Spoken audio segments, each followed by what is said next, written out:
The Alpha King did not look at me when he sentenced me to exile. He simply broke my consort seal in half and told me I had until sunset to disappear from his kingdom. The crack of ivory against stone was louder than the council chamber had been all morning. One half of the seal spun across the black floor and stopped against my boot. "You are the weakest consort this court has ever carried," King Theron said. "I will not let weakness become a threat to my crown." No one moved. 12 counselors watched me lose my title in a single breath. Captain Darius stepped forward and removed the silver clasp from my shoulder, the clasp that allowed me passage through royal gates, military roads, and protected inns. That was when I understood Theron had not called me here to frighten me. He had already signed the decree. I was truly being banished. "Your escort ends at the western boundary," Darius said quietly. "After that, royal protection no longer applies." Theron finally met my eyes. For 3 years, I had learned to read what he never said. The tightening of his jaw before bad news, the way his fingers went still when he was afraid, the silence he used when emotion threatened to become visible. Today there was nothing to read. "Do you deny the charges?" he asked. I could have. I could have told him why the Southern Relief Convoy had arrived 2 days late. I could have explained why my name appeared on the order that redirected 20 royal guards away from the palace during the winter uprising. I could have placed the truth directly in his hands. Instead, I bent down, picked up the broken half of my seal, and closed my fingers around it. "No, Your Majesty." Something shifted in his expression. Not mercy. Surprise. He had expected me to beg. That hurt more than the sentence. Theron turned to the council. "Then it is finished." Finished. Such a small word for the destruction of a life.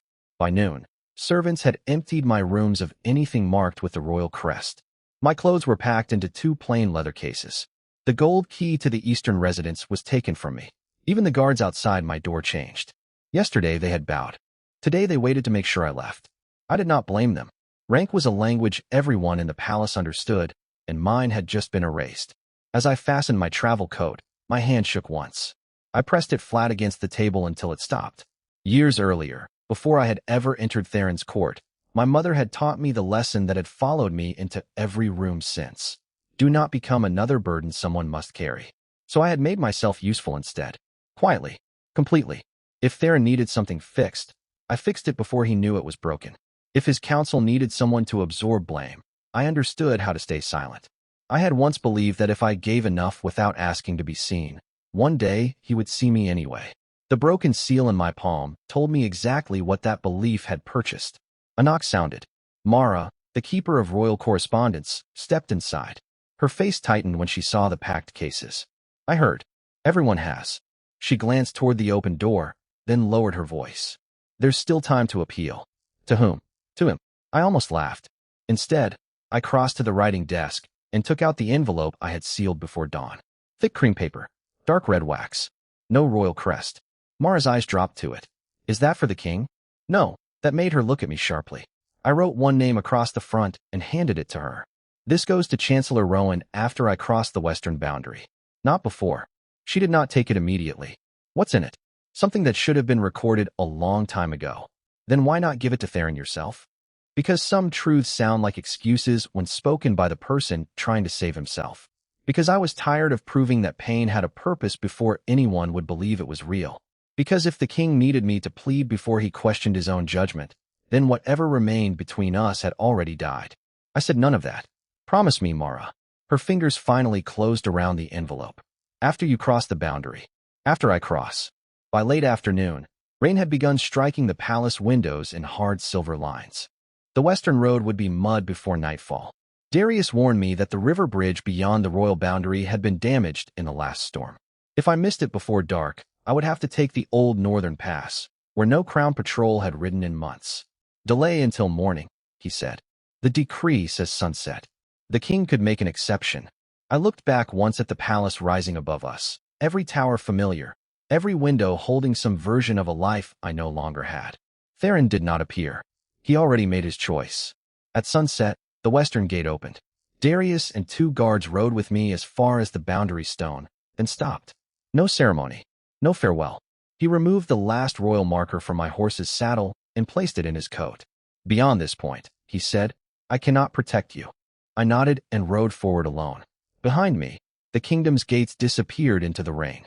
Ahead, the road narrowed into dark forest. I had gone less than a mile when thunder rolled across the hills. Back at the palace, Mara waited exactly as I had ordered. The moment the boundary bell rang, she carried my sealed letter to Chancellor Rowan. He broke the wax, read the first page, then the second. By the third, his hands were shaking. "Where is Consort Elias?" he demanded. Mara stared at him. "He isn't a consort anymore." Rowan was already moving. "Where is he?" "The Western Road." The Chancellor went pale. He snatched the letter from the desk and ran toward the king's private chambers. And for the first time that day, someone in the palace understood that Theron had not banished his weakest consort. He had banished the man who had been quietly keeping a disaster from reaching his throne. The first thing exile took from me was not my title. It was the road. 20 minutes beyond the boundary stone, I reached the river bridge and found half of it hanging in the flood like broken ribs. Rain hammered the remaining planks while black water tore through the gorge below. Darius had warned me, but seeing the damage made the consequence real. With the royal clasp still on my shoulder, I could have used the military crossing 3 miles south. Without it, the guards there had orders to turn me away. I pulled my horse around and headed north. The old pass would add hours, maybe the entire night. Behind me, somewhere beyond the rain, the boundary bell sounded once. There was no going back. At the palace, that same bell was still echoing when Chancellor Rowan pushed through the doors of Theron's private council room without being announced. Theron looked up sharply. Rowan never entered without permission. "Read this." He put my letter on the table. Theron did not touch it. "Whose?" "Elias's." That changed something. Only slightly. "If this is an appeal, the decree stands." "It isn't an appeal." Rowan opened the letter himself and placed the second page in front of him. "It's an accounting." Theron's eyes moved over the page. The first entry was dated 8 months earlier. "Grain reserves diverted from the eastern garrison. 300 sacks. Authorized under my seal." Theron's expression hardened. "I know about this." "No," Rowan said. "You know what the council report said about it." He placed another document beside my letter, a treasury ledger carrying the same date. The missing grain had not disappeared. It had gone to 3 mountain villages cut off after an early freeze. Theron stared at the figures. Those villages were supplied through emergency stores. They were supplied 3 days later. Elias's shipment kept them alive until then. Theron's jaw tightened. "Without authorization." "Yes." Rowan turned another page. "Because the request for authorization sat unanswered while you were negotiating the border treaty." The room went quiet. That was the first crack. Not enough to break Theron's judgment, but enough to make him look at the letter again. By then I was climbing into the northern hills. The road had become a strip of mud between dark pines, and my horse was beginning to favor its left foreleg. I dismounted rather than risk injuring him. Rain soaked through my coat within minutes. I had money, but not much. My royal stipend had ended with the decree, and the nearest protected inn was useless to me now. When lantern light finally appeared through the trees, relief lasted only until I reached the door. The innkeeper looked at my wet clothes, then at the pale mark where the royal clasp had been removed. "Travel papers?" I handed them over. He read the first line twice. His eyes changed when he reached the word banished. "Payment in advance." Yesterday, nobody in the kingdom would have asked. I counted out the coins. He named a price nearly 3 times what the room was worth. I knew what he was doing. He knew I knew. I paid anyway. That was what losing protection meant. Not one dramatic blow. 100 small permissions for people to take more from you, because no one powerful would object. Back in the palace, Theron had reached the second entry. The winter uprising. 20 guards redirected from the palace under my authority. The decision he had cited that morning as proof I could not be trusted near matters of security. "They were sent away from the eastern gate," Theron said. "They left a breach in my defenses." "For 47 minutes, Rowan replied. "Read the attached report." Theron did. The guards had not been sent randomly. They had been moved to a workers' district where a warehouse fire had trapped dozens of families behind a barricade. 17 children had been carried out before the roof collapsed. Theron's eyes stopped on one line. Why was this report never in the security file? Because Elias asked that his name be removed from it. Theron looked up. "Why?" Rowan's answer was quiet. "That is what I would like to know." For the first time since ordering my exile, Theron stood. He crossed to the cabinet where daily petitions were stored and pulled open a drawer. "Bring me every order bearing Elias's seal from the last year." "Your Majesty, every one." His certainty had become suspicion, but not suspicion of me. Not anymore. At the inn, I discovered another consequence waiting in my saddlebag. A leather folder I had packed before dawn contained copies of the household schedules I used to manage. I almost threw them into the fire. Then I noticed tomorrow's date. Theron's northern delegation was arriving at sunrise. For 3 months, I had handled their dietary restrictions, security accommodations, room changes, and the private dispute between 2 delegates who refused to sit together. None of it was glorious enough to reach the king. That was why I had handled it. I stared at the pages, then folded the folder shut. It was no longer my responsibility. The thought should have felt freeing. Instead, it frightened me how difficult it was to believe it. Downstairs, my horse screamed. I was moving before I thought. I found the stable boy fighting to keep him upright. His injured foreleg had swollen badly. "He can't take the northern pass tonight," the boy said. "Maybe not tomorrow either." My stomach tightened. Staying here meant spending money I could not replace. Continuing on foot meant crossing the high road during a storm. Going back meant asking Theron to undo the decision he had made while looking directly at me. "There's another route," the innkeeper said from the doorway. "Old logging trail west. Dangerous in weather like this, but it reaches the valley." I looked at my horse, then toward the black windows. "How dangerous?" He shrugged. "Depends how badly you need to leave." At the palace, Theron was asking a different question. Rowan had returned with a stack of records, but one document sat apart from the others. The original authorization for the Southern Relief Convoy.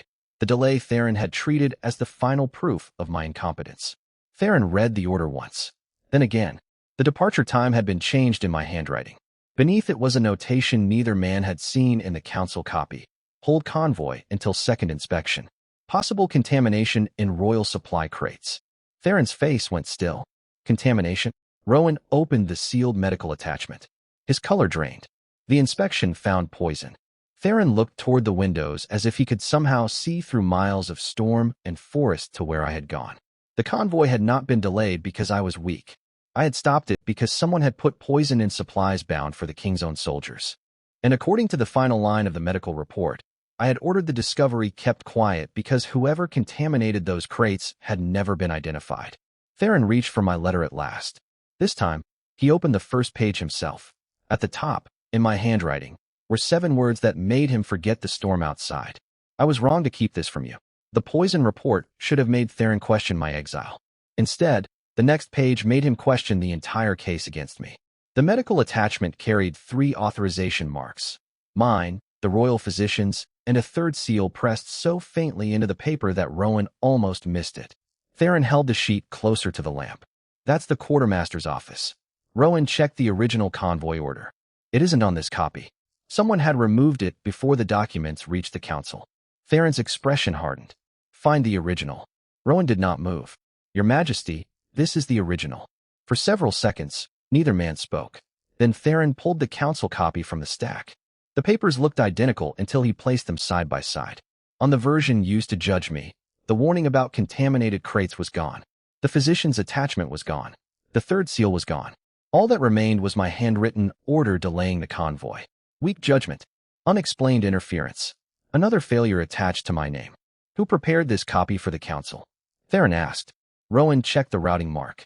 "The Office of Royal Provision." Theron's eyes lifted. The same office that packed the poison crates. That was no longer proof that I had simply made an unpopular decision. It was evidence that someone had benefited from making my decision look incompetent. Theron turned back to my letter. Beneath the opening line, I had written only facts. When I received the physician's warning, when I stopped the convoy, when the contaminated crates were removed. Then came a sentence he read twice. "I did not tell you because the physician could not identify who had access to the shipment, and I believed an accusation without proof would endanger the investigation." Theron lowered the page. He knew someone inside the palace was involved. Rowan nodded. "And he kept the investigation away from you." "Why?" "Maybe the next page tells us." Theron reached for it, but a knock interrupted him. A guard entered carrying a narrow wooden box. "From the quartermaster's records room, Your Majesty." The lock had been broken. Inside should have been the convoy manifests. Instead, there was ash. Someone had burned them within the last hour. The antagonistic force that had been invisible suddenly had fingerprints. Whoever had altered the records knew Theron was looking again, and they were still inside his reach. Miles away, I was discovering that the old logging trail was worse than the innkeeper had admitted. I had left my injured horse in the stable and taken only one case, my money, and the half of the broken consort seal I still had not managed to throw away. Rainwater rushed ankle-deep over the path. Twice I had to climb around fallen trees. Then I found fresh wagon tracks cutting across the mud. That should have reassured me. It meant someone had used the trail recently. Instead, I stopped. One wheel had a distinctive split in its rim, leaving a double groove every few feet. I knew that mark. I had seen it 3 nights earlier in the palace service yard on a wagon delivering supply crates for the southern convoy. The same convoy I had stopped because of poison. I crouched and touched the edge of the track. Rain had softened it, but not erased it. The wagon had passed recently. My first thought was to turn back. My second was worse. If the people behind the poison shipment were using an abandoned trail outside the Royal Patrol routes, then I had not simply walked into bad weather. I had walked into the route they used to avoid the crown. A branch snapped somewhere uphill. I stood and moved off the trail. No voice followed. No footsteps. Only rain. But I no longer felt alone. At the palace, Theron had ordered the provision office sealed. That single command changed the mood of the court. This morning, everyone had watched him remove my authority. Now guards were stripping authority from men who had helped provide the evidence against me. The quartermaster himself was nowhere to be found. Rowan returned with one surviving ledger rescued from a clerk's desk. There's another problem. Theron scanned the entries. Several shipments marked as routine palace provisions had been routed through the Western District over the last 6 months. Each had been approved under different names. But beside every shipment was the same tiny notation: inspection waived by Consort request. Elias waived these? Theron asked. No, Rowan placed my household records beside the ledger. His handwriting doesn't match. Theron stared at the forged notation. Someone had not only removed evidence that cleared me, they had been using my reputation for quiet interference to hide their own movements. My silence had become useful to them. Theron's hand closed around the edge of the table. He should have told me. Rowan looked at him for a long moment. Would you have believed him yesterday? The question landed harder than accusation. Theron said nothing. That silence changed something between us, even though I was miles away. For the first time, he could no longer tell himself that the missing truth belonged entirely to me. I had kept secrets, but he had built a court where my explanations carried less weight than the assumption that I was weak. On the logging trail, I followed the wagon tracks until they left the road and disappeared behind a line of pines. I should have kept walking. Exile meant none of this belonged to me anymore. Then I smelled smoke. Not wood smoke. Oil. I moved closer and saw a storage shed hidden below the ridge. Its door stood open. Inside were broken crates bearing the same shipping mark as the poison convoy. Most were empty. One was not. I pried it open with a loose iron bar. Beneath a layer of straw sat sealed glass vials wrapped in cloth. I did not touch them. I did not need to. The physician had shown me identical vials after the convoy inspection. Poison. Enough of it to contaminate far more than one shipment. A horse whinnied behind the shed. I froze. Someone was here. I backed toward the trees, but a voice came from the road. Check inside. 2 men. Maybe 3. I slipped behind the ridge as lantern light moved between the trunks. For the first time since leaving the palace, my goal changed. I was no longer simply trying to get away from Theron.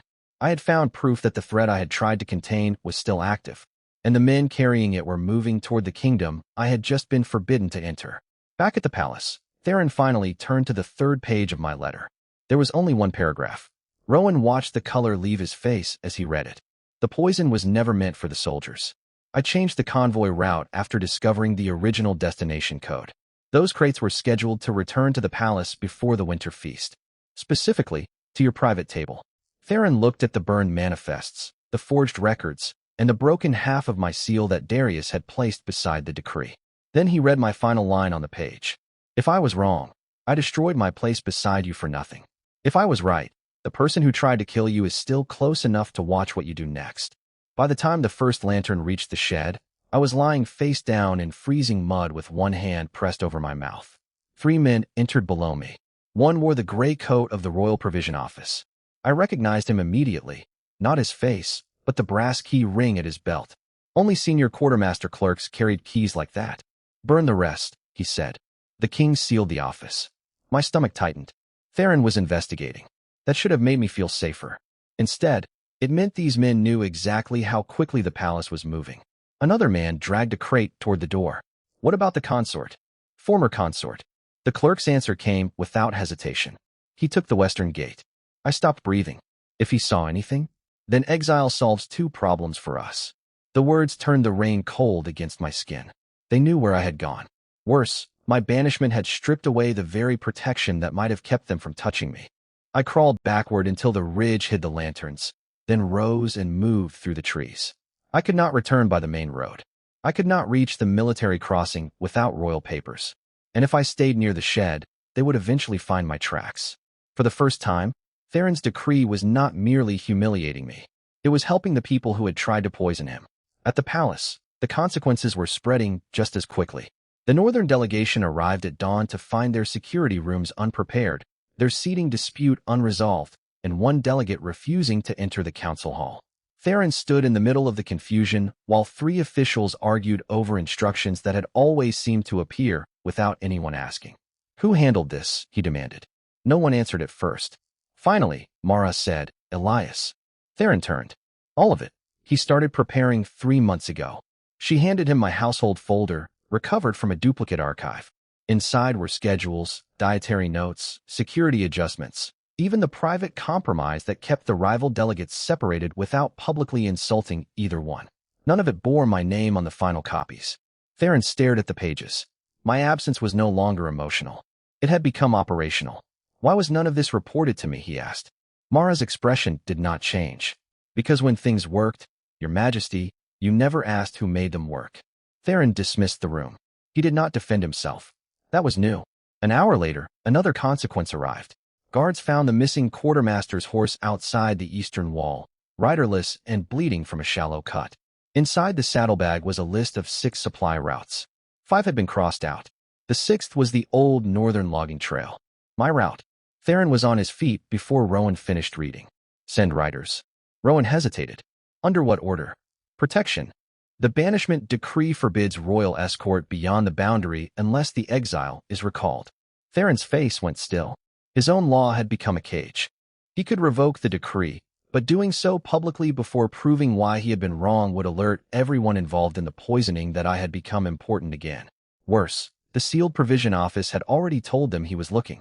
"Then send men without banners," Theron said. Quietly. "That will take time." Theron looked toward the rain-dark western windows. Time was exactly what his judgment had taken from us. I had reached the abandoned charcoal road by then, but the men behind me were closer. I heard horses twice through the trees. I left the road and climbed until the ground became too steep for mounted pursuit. My boots slipped on wet stone. Branches tore my coat. The single case I had carried from the palace became dead weight, so I opened it beneath an overhang and took only money, dry matches, and one folded sheet of paper. Everything else stayed behind.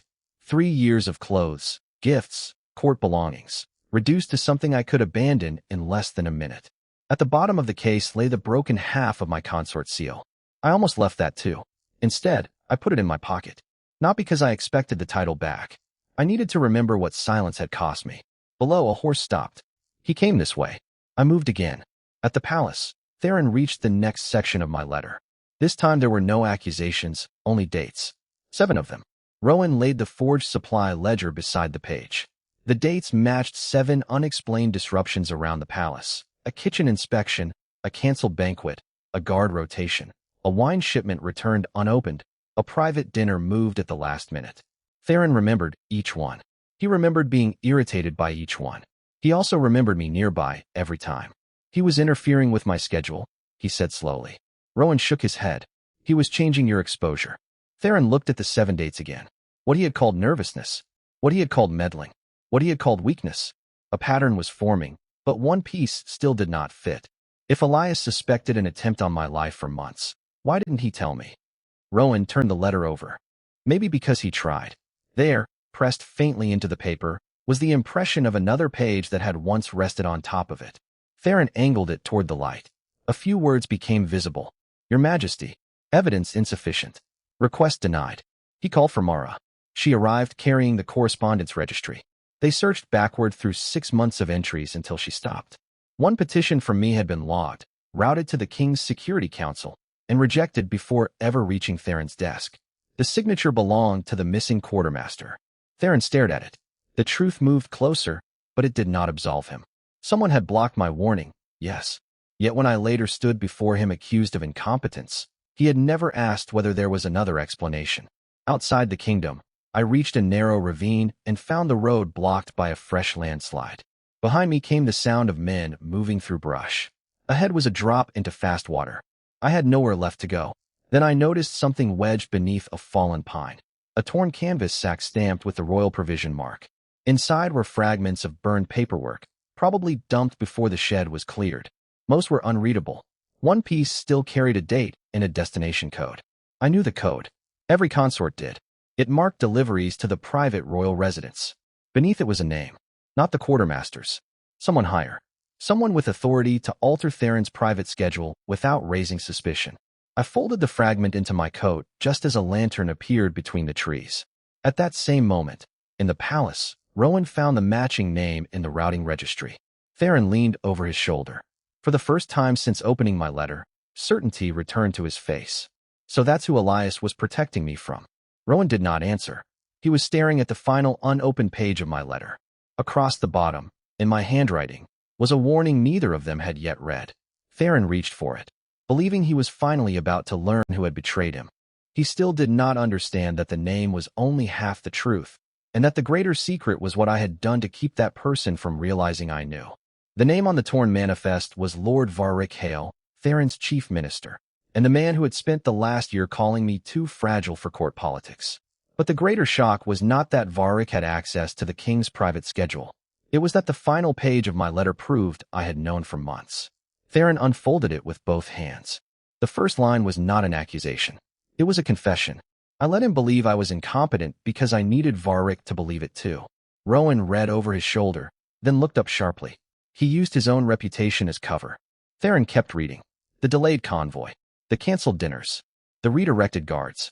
The missing grain. None of them were isolated acts of bad judgment. They were part of one strategy.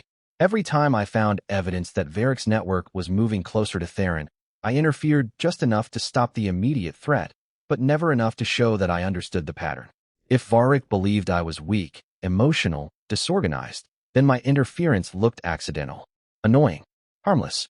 Theron's eyes moved faster across the page. Rowan did not speak. He did not need to. The meaning was changing in real time. I had not failed to protect the king quietly. I had deliberately made myself look like someone incapable of protecting him at all. Theron reached the section about the winter uprising. I moved the guards because Varric's men were watching the eastern gate. If I requested a formal security change, he would know we had identified the breach. So I gave the council a reason to blame me instead. Theron stopped. He knew what it would cost him. Rowan's answer was immediate. Yes. And he still did it. Yes. The room felt smaller. For months, Theron had looked at my exhaustion, my bad timing, my unexplained decisions, and seen weakness. Now the letter forced him to see the opposite. Those were not signs that I could not handle the pressure around him. They were the visible damage from carrying pressure I had never allowed him to see. The revelation did not clear Theron of blame. It made his judgment worse. He had not merely failed to notice my worth. He had taken the evidence of what I was sacrificing for him and used it as proof that I was unworthy to stay. Rowan turned to the last paragraph. There's more. Theron read it aloud this time, his voice lower with every line. I did try to warn you. When the petition was blocked, I changed tactics. I needed Varric to keep underestimating me until I could identify everyone tied to the supply routes. If I confronted him too early, he would disappear. If I told you without proof, you would either act too soon or believe I was afraid again. Theron's face changed at that sentence. Not anger. Something closer to shame. Rowan looked away. The letter continued. So I chose the one role he would never fear, the weakest consort in the palace. Theron sat down hard. The title he had thrown at me like a verdict had been armor. Not good armor. Not painless armor. But effective. I had let everyone mock the exact weakness I was manufacturing because contempt made me invisible. And invisible people heard things powerful people never bothered to hide. While Theron was discovering what my weakness had really meant, I was staring at Lord Varric's name on the burned manifest in the ravine. The lantern behind me was closer now. I folded the fragment and moved along the rocks, but the path ended at the flooded stream. Voices spread through the trees. He has the papers. Then don't let him leave with them. I understood immediately. They were not hunting me because I was in exile. They were hunting me because exile had finally made me vulnerable enough to kill without questions. I looked down at the half of my broken consort seal in my palm. For months, I had kept Varric calm by letting him believe I was harmless. That strategy had ended the moment Theron reopened the records. My old goal had been to leave quietly and disappear before anyone decided I still mattered. That goal was gone. If Varric knew the investigation had started, then every person connected to him would be moving evidence, fleeing routes, or preparing another strike. I no longer needed to hide the truth. I needed to survive long enough to get it back to the king. At the palace, Theron reached the final lines of my letter. If you are reading this, then either I am gone or the investigation has broken open. Do not arrest Varric first. Watch who tries to warn him. Watch who burns records. Watch who leaves by the western routes. The quartermaster was never the center. He was only one door. Theron looked at Rowan. Seal every gate. Quietly. No, that was the first sign his objective had changed. Until now, he had been trying to understand whether banishing me had been a mistake. He was no longer investigating his own judgment. He was acting on mine. Guards moved through the palace. Messengers ran. Rowan ordered the treasury, kitchens, stables, and correspondence rooms locked simultaneously. Within minutes, 2 officials attempted to leave through separate gates. One was detained. The other drew a knife and was killed before he reached the wall. On his body, guards found a coded route sheet marked with the same split-wheel symbol I had seen in the mud. Theron stared at it only long enough to understand the consequence. The network was collapsing, and collapsing networks became violent. Where is Elias now? He demanded. Rowan checked the last report from the Western Patrol. He left the inn on foot. Old Northern Trail. Theron's face went pale. That route crosses the provision tracks. Rowan did not soften the truth. Then if Varric's people are destroying evidence, Elias may already be inside their escape corridor. For 1 second, Theron looked toward the throne room as if duty might hold him there. Then he removed the heavy ceremonial cloak from his shoulders and dropped it across the table. Ready my horse. Rowan blinked. Your Majesty, the palace is not secure. It will never be secure if the man who understood the threat better than any of us dies, because I sent him beyond my protection. You cannot ride alone. Then keep up. Back in the ravine, one of Varric's men stepped onto the rock shelf above me. Another appeared across the stream. I had nowhere left to hide. I pulled the burned manifest fragment from my coat and tucked it beneath the lining, then gripped the iron bar I had taken from the shed. I had spent months surviving by convincing dangerous men I was weak. That advantage was gone now. Behind the first man, a third lantern appeared. Then another. They had closed the trail. Far beyond the trees, from somewhere on the southern road, came the faint sound of hooves moving fast through the storm. I did not know who was coming. I did not know whether Theron had finished the letter. But for the first time since he banished me, the truth was no longer something I was carrying alone, and the king who had ordered me to leave was riding straight toward the danger I had spent months keeping away from him. The first man came down the rock shelf before I could decide whether the iron bar in my hand would actually save me. I swung anyway. Metal struck his wrist, his knife disappeared into the flooded ravine, and the second man rushed me from across the stream. The months I had spent pretending to be harmless had bought me information. They had not made me a fighter. I blocked one blow, missed the next, and hit the ground hard enough to lose my breath. Take the paper, someone shouted. Not kill him. Not yet. The manifest mattered more than I did. That gave me one advantage. I tore the visible scrap from my pocket and threw it toward the water. 2 men lunged after it. Neither saw me pull the real fragment from beneath my coat lining and shove it into my boot. Then a horn sounded through the storm. One short blast. Royal cavalry. Every man in the ravine froze. Move, their leader snapped. Their objective changed instantly. They stopped trying to recover evidence and started destroying it. One kicked an oil flask into the remaining supply crates. Another struck a flame. Fire climbed through the shed despite the rain. By the time I pushed myself upright, black smoke was rolling between the trees. Theron's investigation had forced Varric's network into retreat, and retreat meant they were willing to burn everything and anyone that could connect them to the plot. The first rider burst through the pines moments later. Not Theron. Darius. 2 unmarked guards followed him. Exactly the kind Rowan had sent before the king chose to ride himself. Darius dismounted beside me. His eyes went to the blood at my temple, then to the burning shed. Can you stand? Where's Theron? I asked before I could stop myself. Darius stared at me. Yesterday, I had called him Your Majesty, even while he destroyed my place beside him. Now, without thinking, I had used his name. Behind us, Darius said. He left the palace himself. That frightened me more than it relieved me. He shouldn't have. Try telling him that. I pulled the manifest from my boot. Varric knows the investigation is open. His people are abandoning the western route. Darius reached for the paper, but I held it back. This is not enough. It has his name. And Varric will say a clerk used his authorization. We need the route ledger from the transfer station. Darius's expression tightened. Where? Northwest. Less than an hour if the lower road hasn't flooded. You're going nowhere except back under guard. I almost laughed. Yesterday your orders were to make sure I left. His face hardened with something like shame. Yesterday I followed the king's decree. And today? Hooves sounded behind us. Darius looked past me. Today the king changed the order. Theron rode into the clearing without a cloak, soaked through, mud up the legs of his boots. He saw the blood on my face and stopped so abruptly his horse nearly turned sideways. For a second, neither of us spoke. The last time we had stood this close, he had broken my seal.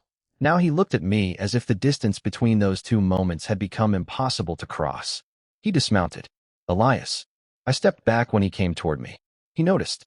That was the first consequence neither the letter nor the investigation could repair. Theron stopped immediately. Are you hurt? Not enough to matter. Pain crossed his face. I had said versions of that sentence for years. This was apparently the first time he heard what it meant. I read your letter. Then you know why you need to return to the palace. I came for you. That is exactly why you need to return. His jaw tightened. Yesterday, that expression would have ended the discussion. Today he forced himself to listen. I handed the fragment to Darius instead of Theron. Varric is adapting. He knows the palace routes are compromised, so he's burning evidence and moving his people. There's a transfer station beyond the ridge. If the master ledger is still there, it can identify everyone connected to him. Theron looked toward the burning shed. We go together. No, Elias. If Varric sees the king riding toward his records, he burns them before we arrive. If he sees the weak former consort fleeing with 3 guards, he may think we still don't understand what matters. Theron went very still. I hated the words as soon as I said them. Not because they were false, because I was offering to wear the same mask again. Theron understood that too. No, he said. You do not have to make yourself smaller for me again. The sentence landed harder than an apology. For months, I had wanted him to understand what I had done. Now that he did, understanding was not enough to tell me what came next. This isn't about you believing in me, I said. It's about stopping Varric. Then we stop him without using you as bait. A rider arrived from the south before I could answer. His horse was foaming at the mouth. Your Majesty. Message from Rowan. Theron broke the seal. Varric had vanished from the palace minutes before the gates were locked. Worse, he had not fled west. He had taken 6 armed men north, toward the transfer station. The ledger was no longer just evidence. It was a race. Darius ordered 1 guard back to secure the ravine while the rest of us mounted spare horses. Theron gave me his. Take mine. And you? Darius brought an extra. Your horse is faster. That is why you're taking him.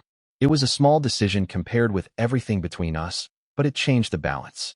Theron was no longer arranging the world around his authority. He was giving up an advantage because I needed it more. I mounted without thanking him. We rode northwest. Halfway to the station, we found the first body. A palace courier lay beside the road, his message case cut open. The paper inside was gone. Varric was not merely escaping. He was intercepting communication, controlling what the palace knew. Darius checked the courier and looked up. Still warm. They were close. Then we reached a fork where fresh hoofprints divided in 2 directions. 5 riders had continued toward the transfer station. 2 had turned east. Theron studied the tracks. Why split? I knew before Darius did. The eastern road did not lead to safety. It led back toward the royal district by a route that bypassed the main gates. Varric isn't abandoning the kingdom, I said. He's sending someone back. Theron looked at me. For what? I remembered the final set of supply codes I had never been able to explain. Deliveries entering the private residence without inspection. The ledger isn't his last move, I said. It's his distraction. For the first time, my new objective became clear. We could no longer simply expose Varric. We had to reach the transfer station, secure the ledger, identify who he had sent east, and stop whatever had already been set in motion inside the palace. Theron turned his horse toward the northern road. I followed, but the distance between us remained. He had ridden after me. He had believed the letter. He had even begun trusting my judgment. None of that answered the question now hanging between us. Whether he wanted me back because he finally saw me, or because losing me had finally made me useful enough to chase. Ahead, smoke rose over the ridge. The transfer station was already burning. The transfer station was not burning to erase evidence. It was burning to trap us. The moment Theron's horse crossed the outer yard, the iron gate slammed shut behind us, and a bolt punched through the wooden post beside Darius's head. "Down!" he shouted. We scattered as a second bolt came from the roof. 5 riders had led us here because Varric wanted the king exactly where he now stood, outside the palace, cut off from reinforcements, chasing proof he could not afford to lose. Flames climbed one side of the station, but the Central Records building remained untouched. Too untouched. Theron saw it at the same time I did. "The ledger is bait," a voice answered from the upper balcony. Finally, Lord Varric stepped through the smoke with 2 armed men behind him. I had seen him smile across council tables for years.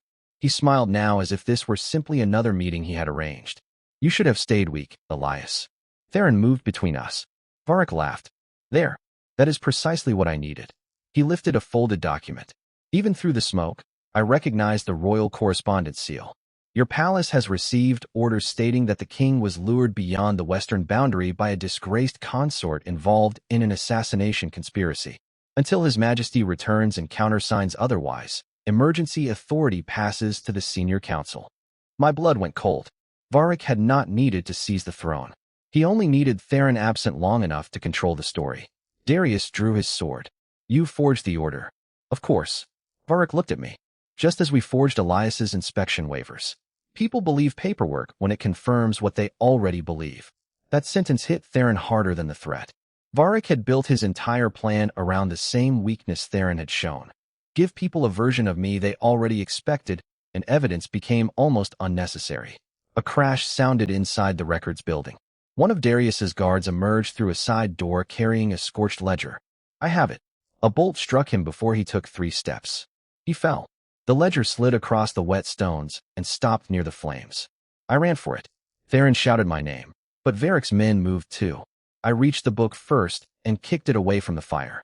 A blade caught my coat and dragged me backward. Theron hit the attacker from the side. Darius took the second. For several seconds there was only steel, smoke, and horses screaming behind the gate. Then Varric disappeared through the rear passage. He had never intended to defend the station. He had needed time.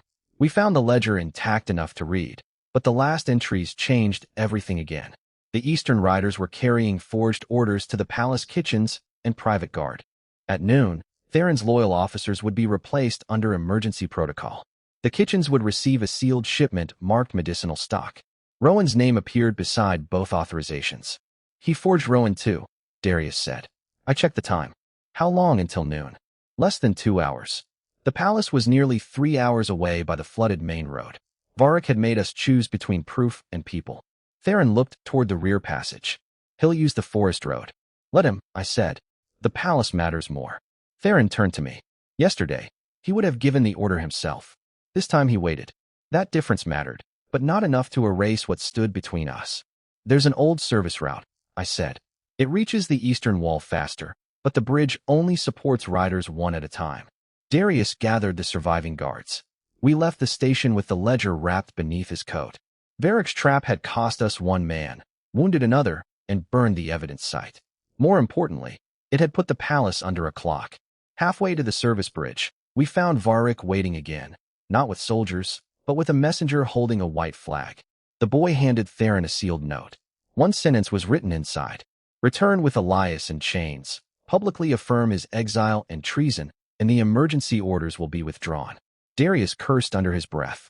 I understood the offer immediately. Varric was giving Theron a way to restore control by repeating the original mistake in public. "Do it," I said. Theron looked at me as if I had struck him. "No, if he needs to believe you still blame me. Give him what he wants until we reach the palace." "No, we have less than 2 hours. I already used you once without understanding what it cost. This time I'm choosing it. And I am choosing not to." The messenger watched us carefully. So did Darius. This was no longer an argument about strategy. It was the first real test of whether Theron had learned anything from the letter. I stepped closer. "People inside that palace could die because you are trying to prove something to me." His expression tightened. "And if I put you in chains because it is convenient, then Varric still controls both of us." He tore the note in half. The messenger went pale. Theron handed him the pieces. "Tell Varric the weakest man in my court understood his conspiracy before my entire council did. Tell him I will not make that mistake twice." The boy rode away. For one dangerous second, hope moved through me. Then Theron reached for my arm, and I instinctively pulled back. He released me immediately. The hope vanished into something harder. You read the letter, I said. You wrote after me. You believe me now. I know. Theron said nothing. But you still think that means I'm coming back. His face changed. There it was, the question we had outrun since the ravine. Elias, you banished me because you decided what I was without asking me. If you bring me home because you've decided something different without asking me, what exactly has changed? Darius turned away, giving us the privacy of pretending not to hear. Theron looked toward the road, then back at me. What do you want? It was the first time he had asked. The answer frightened me because I finally had won. I want Varric stopped. I want the people in that palace alive. After that, I decide where I go. Theron absorbed the words without arguing. All right. Now come home. Now we'll discuss it later. Just all right. The service bridge appeared through the trees minutes later, and so did Varric's final move. The center span had been cut. A gap of 20 feet separated us from the eastern road. Across the ravine, one of Varric's riders stood beside a fresh horse. He raised a torch, smiled, and dropped it onto the bridge supports. Fire spread along the ropes. Behind us came hoofbeats. Varric had caught up. Ahead, the only route capable of getting us to the palace before noon was collapsing. Darius looked at the ledger under his coat, then at the burning bridge. We can save the evidence or try the river path. Not both. Theron turned toward me, but he did not give an order. For the first time since this began, the king with the power to command an entire kingdom waited for the man he had once called weak to choose what happened next. I chose the palace over the ledger. Darius, tear out the pages with Varric's routes and names. Leave the rest. Theron's eyes locked on mine, but he did not interfere. Darius ripped 6 scorched pages free and pushed them beneath his breastplate. I took the remaining ledger, ran to the burning bridge, and threw it into the ravine. Varric shouted behind us. That told me I had chosen correctly. He wanted us protecting evidence while his orders reached the palace. River path, I said. Now. We abandoned the horses and dropped down the eastern slope as Varric's men reached the bridge. The river path was barely a path at all, but it cut beneath the broken span and rejoined the royal road on the far side. Theron followed my lead without questioning it. Yesterday, he had decided I was too weak to stand beside him. Today, with his kingdom under threat, he trusted me to choose the road. We reached the eastern wall with 23 minutes until noon. The gate was closed. 2 unfamiliar guards stood above it. By emergency order, one called. The king is to remain outside until the council confirms his identity and freedom from coercion. Varric's plan had reached the palace first. Theron stepped forward. Open this gate. Nothing happened. I saw the old instinct flash across his face, the expectation that authority would obey because it was authority. Then I noticed movement behind an arrow slit. Mara. She was inside. I pulled the broken half of my consort seal from my pocket and held it up. Mara. Her face appeared for only a second. I threw the ivory fragment through the drainage opening beneath the gate. Take it to Rowan. Tell him to compare it with the seal on my banishment decree. Theron understood before Darius did. When he broke my seal, the fracture had created an irregular edge impossible to reproduce exactly. Any later document supposedly authorized with my intact consort mark would be physically impossible. Minutes later, shouting erupted beyond the wall. The gate opened. Rowan stood there holding my broken seal in one hand and a forged emergency order in the other. The document carried my full consort stamp. Proof. Not suspicion. Not testimony. Physical proof that Varric's network had forged royal records after my seal had already been destroyed. The private guard is turning, Rowan said. But the kitchen shipment is already inside. We ran. In the service courtyard, 2 men were unloading sealed medicinal crates. One saw Theron and reached for a knife. Darius tackled him. The second fled toward the kitchens. I went after him. He overturned a cart behind him, but I climbed across it and caught him at the cellar stairs. He pulled a vial from his coat. I recognized the dark liquid immediately. Stay back. I did. Then I looked past him. The cellar door behind his shoulder had a copper locking bar. You're too late, he said. The wine is already prepared. I threw the broken seal at his face. He flinched. That was all I needed. I hit the locking bar with both hands. It swung across the doorway and caught him in the chest, knocking him backward. The vial shattered on the stone beside him instead of in the wine. Guards arrived seconds later. The kitchens were sealed. The private meal was stopped. For the first time in months, Varric's plan had failed because I no longer needed him to underestimate me. A horn sounded from the courtyard. Varric had arrived. He rode through the eastern gate with 4 men before Rowan could close it again, expecting frightened officials and forged orders to carry him through. Instead, he found the council assembled beneath armed loyal guards. Theron walked into the courtyard beside me. Varric's gaze dropped to the broken seal on the cellar floor, then to the forged order in Rowan's hand. He knew. "You burned the ledger," Varric said to me. "Most of it." Darius removed the 6 pages from beneath his armor. Varric's smile disappeared. Rowan read the names aloud. 2 council officials were arrested before he reached the 4th. The 5th tried to run. The 6th began talking before anyone touched him. Varric's network did not collapse because Theron declared him guilty. It collapsed because the records, forged seal, poison, captured courier orders, and testimony all pointed in the same direction. Varric looked at Theron. "All this for him?" "No," I said before Theron could answer. Varric turned toward me. "That was your mistake. You thought everything I did was for the king." I stepped closer. At first, maybe it was. Then I saw the villages, the guards, the workers, everyone your routes put at risk. I stayed silent because I thought protecting people meant carrying everything myself. I was wrong. Saying it felt stranger than facing the knife had. I should have brought the truth into the light sooner. But you built your plan around my silence. Darius moved behind Varric. "And I'm done giving it to you." Varric reached inside his coat. Theron moved, but I was closer. I caught Varric's wrist before he could draw the blade and drove it against the stone table beside us. The knife fell. Darius seized him. It was not elegant. It was not heroic. It was simply the first time I refused to make myself smaller so someone dangerous would feel safe around me. Varric was taken away in chains. The noon bells rang with the king alive, the palace secured, and the poison untouched in its sealed crates. The central conflict was over. Mine was not.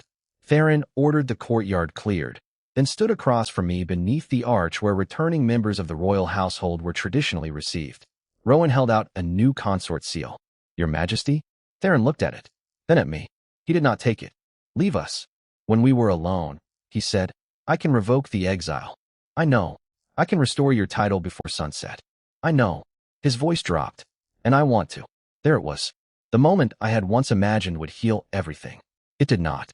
"That isn't your decision anymore." Theron closed his eyes briefly. When he opened them, he nodded. "No, it isn't." He took the banishment decree from inside his coat, tore his royal seal from the bottom, and ripped the document in half. "The exile is revoked because it was unjust. Your title will not be restored unless you ask for it. You owe me no service. You owe me no return."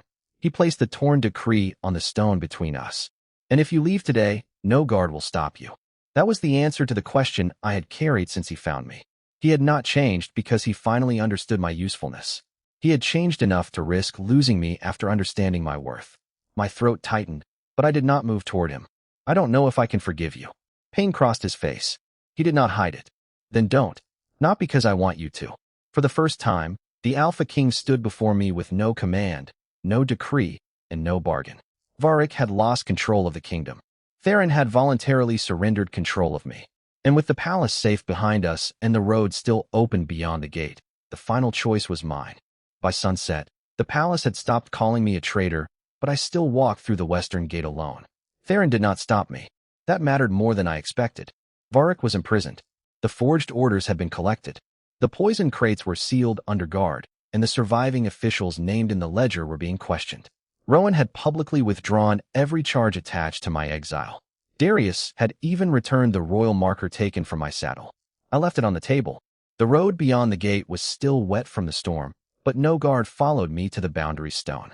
No decree ordered me forward. No title pulled me back. For the first time in years, I was moving because I had chosen a direction. I returned to the inn 2 days later for my horse and the case I had abandoned. His leg was improving. The innkeeper tried to return part of the money he had overcharged me after learning the exile had been revoked.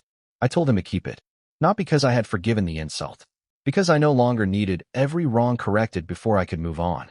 Mara found me there the next morning. She carried no royal summons, only a letter. I almost laughed when I saw the cream paper and dark red wax. "From him." She nodded. "He said I was to give it to you. He also said you were under no obligation to open it." That was new. I broke the seal. Theron had written less than a page. No order to return. No promise that everything would be different. No argument explaining why I should forgive him. He told me the northern delegation had completed its negotiations. He told me the workers rescued during the uprising had asked that my name finally be restored to the public record. Then he wrote the only apology that mattered. I thought strength meant never needing another person to carry what belonged to me. So when you carried it quietly, I mistook the cost for weakness.